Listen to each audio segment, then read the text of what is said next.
Straight ahead on Law and Crime Daily. The minister who officiated R. Kelly and Aaliyah's secret marriage testifies against the R&B singer. And why do defense attorneys for two men charged in the murder of college student Kristen Smart want the convicted wife killer Scott Peterson called to testify? I just see all of this as a publicity stunt. Plus, 5 first responders indicted in the death of Elijah McClain, now released from jail on bond. Your look inside the 32-count indictment. And later, the Supreme Court declines to block the controversial Texas law banning most abortions. The reactions and our legal analysis. Law and Crime Daily covering court cases from coast to coast.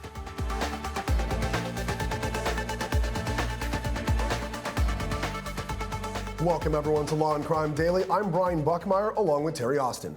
The man accused of murdering California college student Kristin Smart in 1996 wants to point the finger at convicted murderer Scott Peterson. Law and Crime's Angela Levy is here with a strange twist and what Peterson's side has to say. Yeah, Brian, this is all coming up in what's been a marathon preliminary hearing for Paul Flores, who's accused of killing Kristin Smart. His father, Ruben, also faces charges of being an accessory. Flores' lawyer wants Scott Peterson to testify next week during the hearing. Kristen Smart vanished from the campus of Cal Poly in 1996. Her body has never been found. Fellow student Paul Flores has long been suspected of killing her. Oddly enough, Scott Peterson, convicted of killing his wife Lacey and their unborn son Connor on Christmas Eve 2002, attended Cal Poly at the same time as Smart. Now Flores' lawyer wants Peterson to testify at the hearing.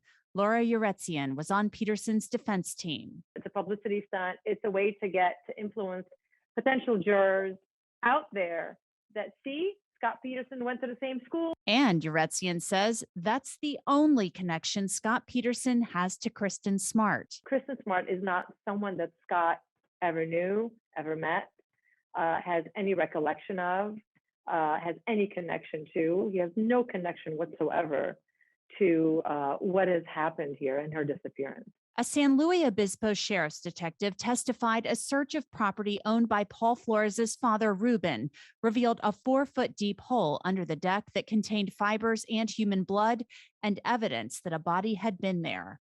Ruben is charged with accessory to Smart's murder. Forensic death investigator Joseph Scott Morgan has followed the case and believes the defense bringing up Scott Peterson is a distraction, since investigators looked at a possible link in the past. Pat and her family have been through enough at this point. They just are making progress now, and now, Scott Peterson's going to be inserted into this. I don't see this going anywhere, though. Now, interestingly enough, Laura Uretzian says that San Quentin prison officials confirm that Scott Peterson has not been served with a subpoena by Flores' lawyers, and that would be necessary for him to testify via Zoom during that hearing next week. Brian? Thanks, Anjanette. Joining us today is criminal defense attorney Mike Correspondent and Terry Austin. Mike, how does a preliminary hearing differ from a trial, and what does the judge mean about needing an offer of proof that Peterson's testimony is relevant?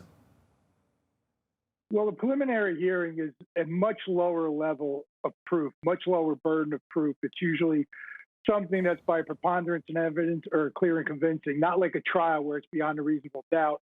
The other thing about a preliminary hearing is you don't need direct testimony. You can use hearsay. You can use, when they said an offer, we call it sometimes a proffer, putting forth without the witness taking a stand some sort of introduction as to what he would testify or she would testify had they taken a stand, then the judge must decide if it would be relevant.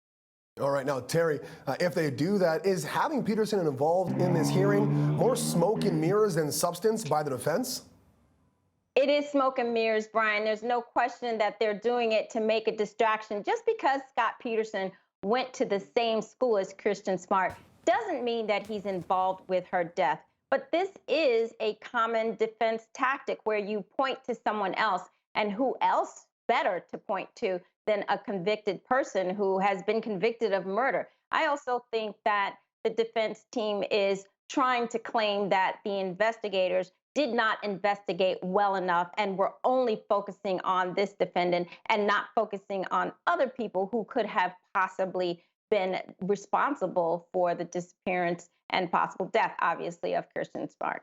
Yeah, it makes sense as to the defense strategy and how you pointed that out. And Jeanette, what other evidence have prosecutors introduced at the Flores hearing? Well, there was a detective who testified that back in 1996, a cadaver dog was used to search the dorm where Paul Flores was living, and that the cadaver dog hit on the door of Paul Flores's dorm room and the window to that room. And then there was also some testimony about Ruben Flores, his father, who's charged with being an accessory. A detective said that they were seeking some DNA samples from the family earlier this year, and that Ruben Flores made some comment to the effect of, well, why are you looking for DNA from these other people in my family? I'm the one who's committed a felony. And the detective said he then went back and corrected himself and said, well, I'm the only one who's been arrested before. So they believe that that shows some type of consciousness of guilt on Ruben Flores's part. Yeah, interesting. Is that a Freudian slip, or is that him actually letting out that he's the one that committed the crime? It'll be interesting to see how that plays out. Turning now to more top legal news, Britney Spears will not be charged for allegedly striking one of her employees at her home. In the wake of her conservatorship battle, Britney Spears found herself facing new allegations. The pop icon reportedly got into an altercation with an employee that claimed Spears swatted her phone out of her hand. In a statement filed on Wednesday, the Ventura County DA said that there was insufficient evidence that a crime had occurred. He noted the lack of injury to the housekeeper or damage to the phone. Spears' attorney released a statement where he says that this accusation should have never made it this far, and that they are glad that the DA's office has done the right thing. And in Minnesota, a debate is heating up over whether cameras should be allowed into the March 2022 trial of 3 of the former officers charged in the murder of George Floyd. Attorneys for Thomas Lane, J. Alexander King, and Tu Tao are asking a judge to block the proceedings from being broadcast. They claim that due to cameras in Derek Chauvin's trial, people are deterred from testifying for the defense because they fear the wrath of the crowd. But prosecutors disagree, saying broadcasting Chauvin's trial ensured meaningful public access without compromising public health during the pandemic. Judge Peter Cahill is presiding over the matter and says he'll rule at a later date. Still ahead on Law and Crime Daily, the new testimony on R. Kelly's secret marriage to Aaliyah. But first, the indictment and investigation into the death of Elijah McClain. Find out what's next after 32 charges are now filed. After the break.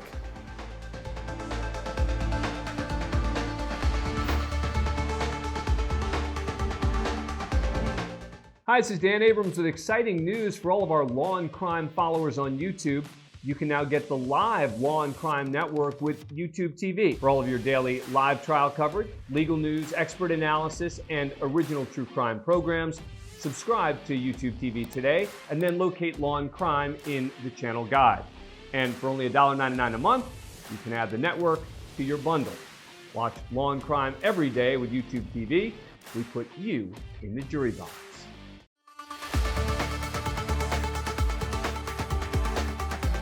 Welcome back. 5 first responders indicted in the death of Elijah McClain have been released from jail on bond following a grand jury's indictment. 2 police officers, 1 former police officer, and 2 fire department paramedics are facing a total of 32 charges, including manslaughter and criminal negligent homicide. The charges come on the 2-year anniversary of Elijah McClain's death. Stop. Stop. I have a right to stop you because you're being suspicious. Earlier this year, an independent investigation found there wasn't much that was done properly when Elijah McClain was stopped. And it was also found the police investigation into the use of force was flawed. It is important to note that neither the caller nor any of the officers identified a crime that they thought Mr. McClain had committed, was committing, or was about to commit. Police placed McClain in a neck hole that cut off blood to his brain, leaving him unconscious. And paramedics injected McClain with 500 milligrams of ketamine, a sedative. All right. Just rub it right behind his ear if he fights, all right?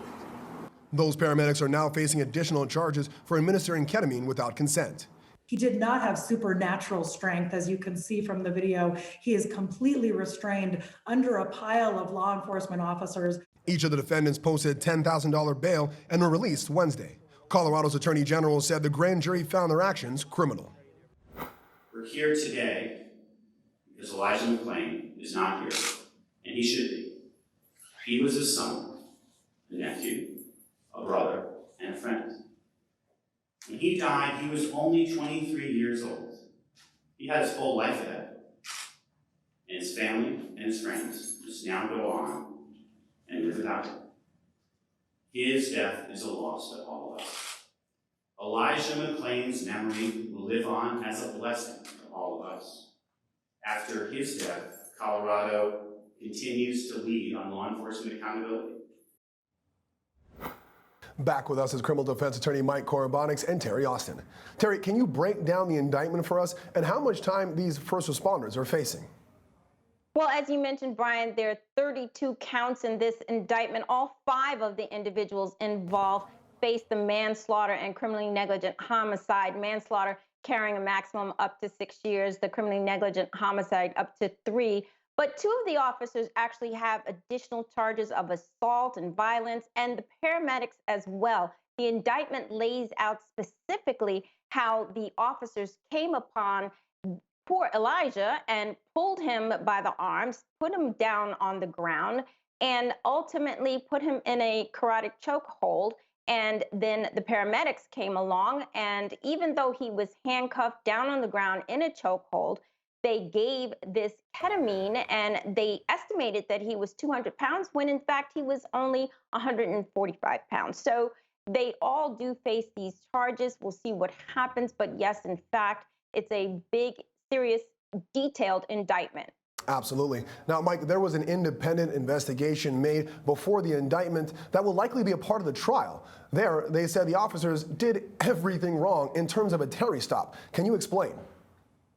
Well, you know, it's interesting, too. A Terry stop, words were spoken by the police officer in the clip you just showed, Brian, where he said, I have a right to stop you because you're suspicious.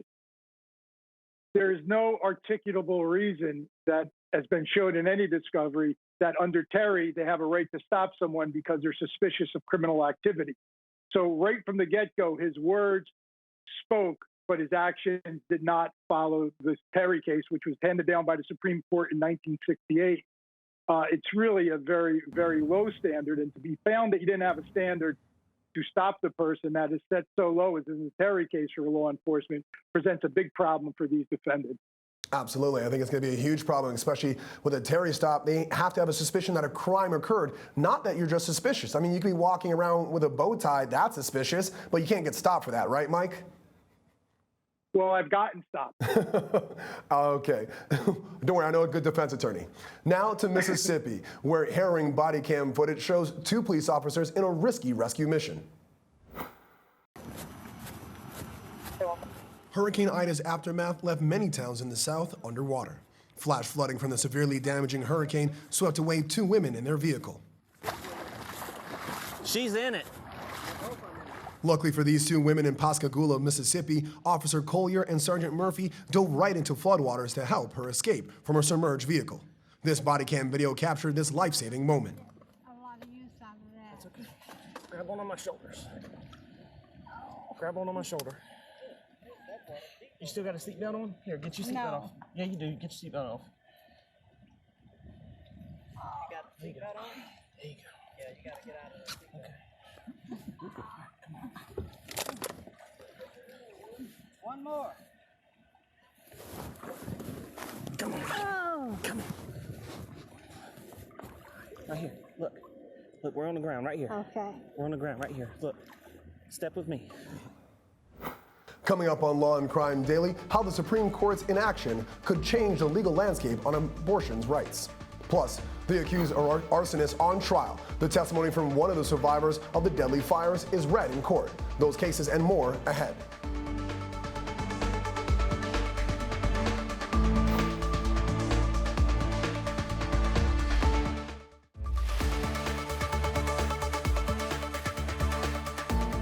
Welcome back. An overnight opinion by the U.S. Supreme Court is causing a big debate. The decision leaves a controversial new Texas abortion law in place.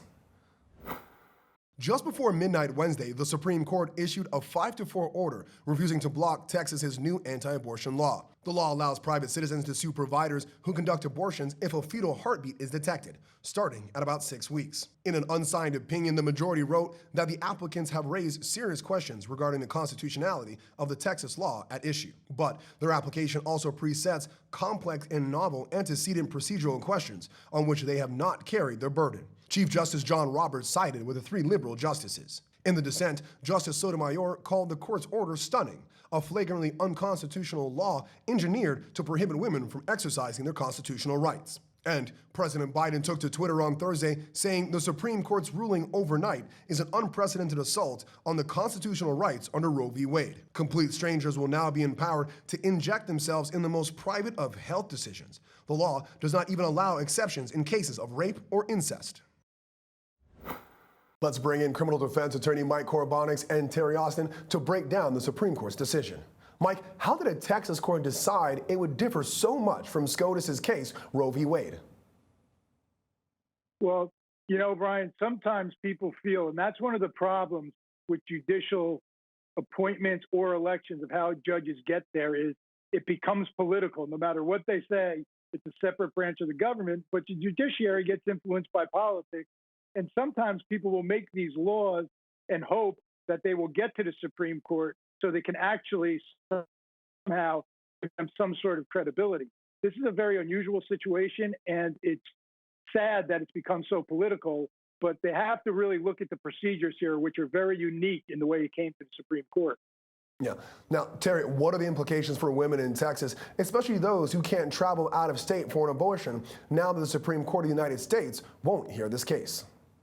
Brian, you know, there already are ramifications in Texas. At least one clinic has said that they are no longer going to make abortions available if there is any cardiac activity detected. And this has deterred many people already, they've stated. And it's intimidating patients. They have people who are outside protesting, and this is making it very difficult to provide services. And the other thing I'll say, Brian, is the fact that even if you are just driving someone to the clinic, under this Texas law, you can be held liable. And not only could you be held liable, but you could have to pay money as well.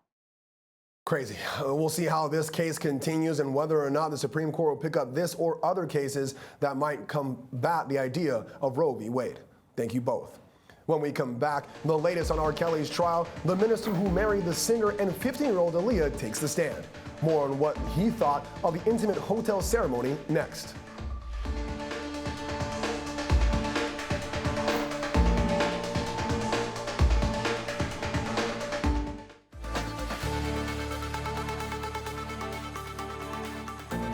Welcome back. A California jury will soon be set to deliberate the fate of accused murderer Robert Durst, as both sides have now rested their case. Robert Durst is on trial for the murder of his best friend, Susan Berman, who was found with a gunshot wound to her head in her Benedict Canyon home in December 2000. Durst is accused of killing Berman because she might have given authorities information about Durst's missing wife, Kathy, another murder that the real estate heir is accused of. After nearly 3 weeks on the stand, Robert Durst's testimony finally wrapped up on Wednesday. It has been nearly 4 months since the testimony resumed prior to being paused for the pandemic. Closing arguments are set to begin September 8th. And in Ohio, testimony is continuing for the man accused of setting 3 fires in his Akron, Ohio neighborhood. Stanley Ford is charged with the murders of 9 people, including an entire family and their dog. The trial started last March, but was paused due to the pandemic. One of the houses set on fire belonged to Lindell Lewis and Gloria Jean Hart, 2 of his neighbors. The couple had people staying in their basement the night of the fire, one of which was Thomas Hughley, who survived. Hughley's prior testimony was read in court on Thursday, where he described the night he woke up to the house on fire. If Ford is convicted, he could face the death penalty. Turning now to major updates in R. Kelly's sex trafficking trial, we're now hearing for the first time from the man who officiated R. Kelly's secret marriage to Aaliyah. The door opened and out stepped Aaliyah and Mr. Kelly. Those were the words of Nathan Edmond, the minister who married Aaliyah and R. Kelly a day after what would have been their 27th anniversary. Edmond testified under a subpoena about the hotel wedding between the singers, who wore sweatpants, each with one leg rolled up, that only lasted 10 minutes. Edmond described there only being 3 other men there and that they wanted him to sign an NDA. He told jurors he looked at it, read it, and chuckled because it wasn't worth the paper it was written on. Neither the prosecution or defense asked if Aaliyah looked too young to be wed. The government called DNA expert Young Fei Wu, who examined the blue shirt Geronda Pace testified she saved with R. Kelly's semen after her last violent encounter with the R&B singer. Wu said it was a perfect match for Kelly, but the defense pushed back, and Wu agreed that he did not know where the sample or shirt came from. Chris Wilson, a computer forensic agent from the Department of Homeland Security, testified the 3 devices he analyzed, 2 iPhones and a laptop. He testified that there was a message on Christmas Eve 2017 that said, "You're too young and there's a lot of things you don't know. I want to groom you and bond with you," something many of the accusers said Kelly told them. Mike, with every witness, the prosecution seems to be closing in on every avenue or possible avenue of reasonable doubt. Do you think it's time for the defense to change their tactic or stay the course? I believe they should minimize some of this cross-examination. As a defense attorney, you know what's strong evidence against your client. And if you know you're not going to move that evidence in your favor, it's best to stay away from it, not to highlight it again so the jury hears it again. So I think, yes, they need to start gaining some more credibility by really, at some of these issues, allowing them to go through. You don't have to hit every witness's testimony out of the park. Yeah, you've got to start realizing maybe I'm not getting a lot of movement on this, and maybe start thinking more about sentencing, less about guilt, especially as that evidence piles in. Terry, DNA and digital forensics. The T-shirts and texts seem to corroborate what the accusers are testifying to. Is the defense claiming the DNA expert doesn't know the facts surrounding the blue shirt, creating any doubt? I don't think it's creating any doubt because the forensic expert doesn't actually need to know where it came from. He needs to know what it demonstrates. As long as we can show that Rhonda Pace had the shirt, she wiped his DNA off, she gave it to the prosecutors. Yes, this was back in January 2010, but if we can show the chain of custody and the fact that the forensic expert looked at it, he analyzed it, and it was in fact Kelly's DNA, then I think it's just raising some doubt, but not enough reasonable doubt. I think they're solid on that DNA and the digital forensics. I think that's perfect. Some doubt, but not enough reasonable doubt. Terry could not have said any better. Thank you both. And thank you for joining us here on Law and Crime Daily. We'll see you next time as we discuss justice in America.